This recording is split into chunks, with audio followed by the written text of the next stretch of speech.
June 18, 1982. Dawn breaks over London. Beneath Blackfriars Bridge, a body swings in the morning mist, bricks stuffed in his pockets, £10,000 in cash, a fake passport. This wasn't suicide. This was a message. Roberto Calvi wasn't just any banker. He was God's banker, the man who managed the Vatican's earthly fortunes.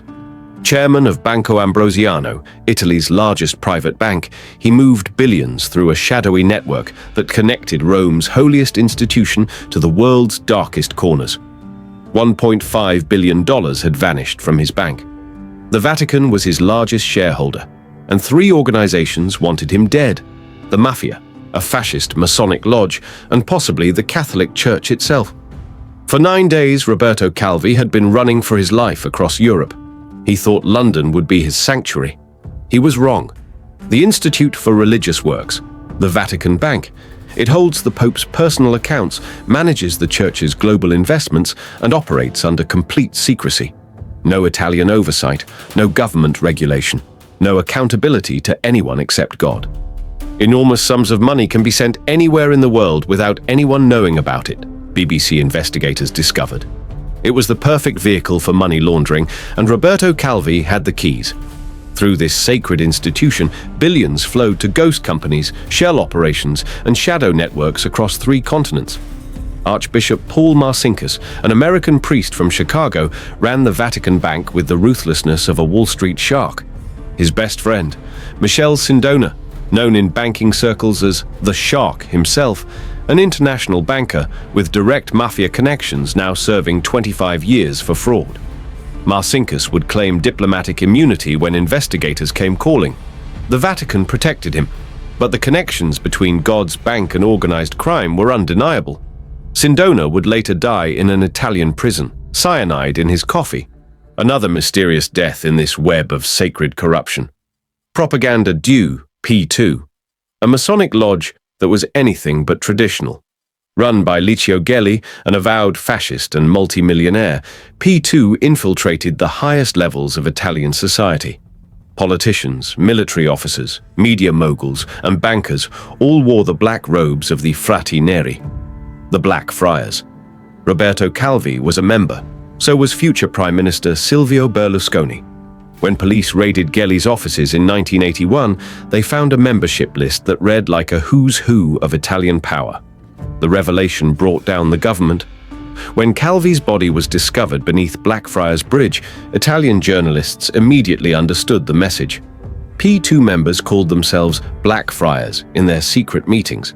The location wasn't random, it was a Masonic execution. "We are going back to a sort of Italian tradition," journalist Paolo Filo della Torre told the BBC, "like something out of the Borgias." The Renaissance was alive and well in 1982 Italy. Poison, conspiracy, and ritualistic murder, all hidden behind the facade of modern banking and religious piety. $1.5 billion, gone. Vanished through a labyrinth of shell companies in Luxembourg and South America.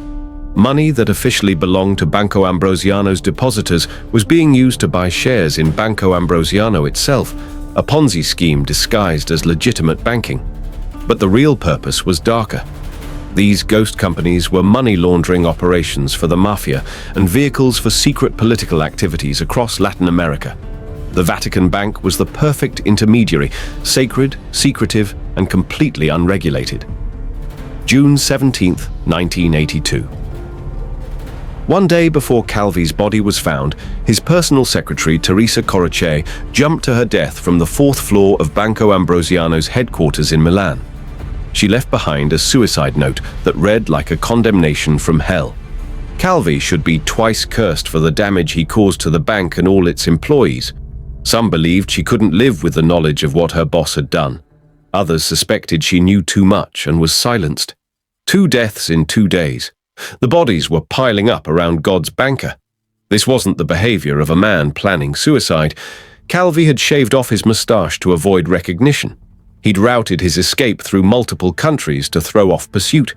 A private plane spirited him to London under a fake passport bearing the name Gian Roberto Calvini. In Chelsea, he'd secured a 1-month apartment lease. His airline ticket was one way to Rio de Janeiro with a current Brazilian visa in his fake passport. This was a man planning to disappear forever, not die under a London bridge. But someone was watching, someone was waiting, and someone wanted to send a message that would echo through the corridors of power in Rome. 1998. 16 years after his death, Roberto Calvi's body was exhumed for advanced forensic testing. The results shattered the suicide verdict. His hands had never touched the bricks in his pockets. The neck injuries were inconsistent with death by hanging.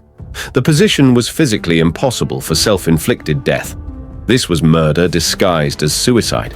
A professional hit designed to look like the desperate act of a guilty man. But the killers hadn't counted on advances in forensic science exposing their deception. Here's what they don't want you to understand. Roberto Calvi wasn't murdered because he stole money. He was murdered because he threatened to expose how the world really works. A system where the Vatican launders Mafia money, where sacred institutions fund black operations, where God's representatives dance with the devil for the right price. Calvi's briefcase contained documents that could have brought down governments, exposed CIA operations, and shattered the Vatican's carefully constructed image of moral authority. So they silenced him beneath Blackfriars Bridge with bricks in his pockets and secrets in his grave. The system survived. The truth died with him. 43 years later, the questions remain unanswered. Who ordered Roberto Calvi's execution? How deep did the Vatican conspiracy go? What other secrets lie buried in the archives of God's bank? The intersection of faith and finance continues to fascinate and terrify us. In a world where sacred institutions can harbor the most profane secrets, where trust is currency and secrets are power, Roberto Calvi's story serves as an eternal warning. The next time you see a church, a bank, or a bridge, remember, nothing is quite what it seems. Power operates in shadows. Truth hides behind symbols, and sometimes God's representatives serve darker masters. What do you think really happened to Roberto Calvi? Was it the Mafia, the Masons, or the Vatican itself?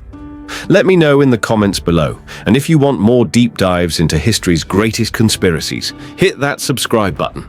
Some secrets never stay buried forever.